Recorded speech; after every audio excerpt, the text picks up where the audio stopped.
অনেকেই এই lemon piping জেলের রেসিপি করে মানে বোর হয়ে গেছেন জানি। ভিডিওটা দিতে একটু লেট হয়ে গেল, তারপরে আপনাদের জন্য নিয়ে চলে আসলাম, কারণ এই রেসিপির জন্য অনেকেই অপেক্ষা করতেছিলেন। তো প্রথমেই লেমন পাইপিং জেলের জন্য এখানে হাফ কাপ পানি দিয়ে দিয়েছি প্রথমে, আর 1 টেবিল চামচ কর্নফ্লাওয়ার দিয়েছি। তার মধ্যে 2 টেবিল চামচের মতো চকলেট চিপস দিয়েছি, দেখতে পেলেন। আর যেহেতু এটা লেমন পাইপিং জেল, এই জন্য তো লেমন দিতেই হবে, তাই না?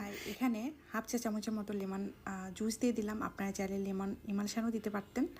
তো আমি যেহেতু এই পাইপিং জেলের কালারটা একটু গ্রিনের মধ্যে রাখবো, এই জন্য আমি আসলে ইমালশানটা ব্যবহার করলাম না, কারণ ইমালশানের কালারটা একটু ইয়েলো এই জন্য আর কি দিলাম না। তো আমি খুবই সামান্য পরিমাণে গ্রিন ফুড কালার অ্যাড করছি। আমি মানে ধীরে ধীরে অ্যাড করতেছি, কারণ একবারে দিয়ে দিলে দেখা যাবে যে কালারটা অনেক বেশি গাঢ় হয়ে গেছে।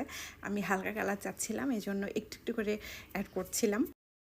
আর হ্যাঁ, এখানে কিন্তু চিনিও অ্যাড করেছি 1/4 কাপের মতো, যেহেতু এখানে লেমন জুস দেওয়া আছে, তো এই জন্য যাতে টক বেশি না হয়ে যায়, এই জন্য একটু বেশি পরিমাণে চিনি অ্যাড করেছিলাম। আর সব কিছু মিক্স করার পরে কিন্তু আমি চুলার জালটা অন করেছিলাম। আর তারপরে আস্তে আস্তে এটা যখন বলক উঠে আসবে, চকলেট চিপসগুলো গলে যাবে, তখনই কিন্তু এই জেলটা রেডি হয়ে যাবে। এই তো দেখেন, আমার পাইপিং জেল কিন্তু রেডি। হ্যাঁ, এটা একটু আমি লিকুইডই রেখেছি, কারণ এটা ঠান্ডা হয়ে গেলে জমে যাবে, এই জন্য একটু লিকুইড রেখেছি। আর মাশাল্লাহ, এটার কালার টেক্সচার একদম পারফেক্ট ছিল, যেটা আপনারা ভিডিওতে দেখেই বুঝতে পারছেন।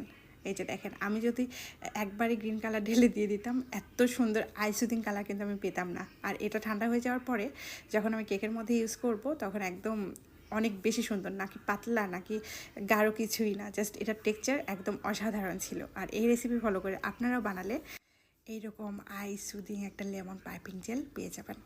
আশা করছি আজকের রেসিপি আপনাদের কাছে ভালো লেগেছে। আজকে এখানে বিদায় নিচ্ছি। আল্লাহ হাফিজ।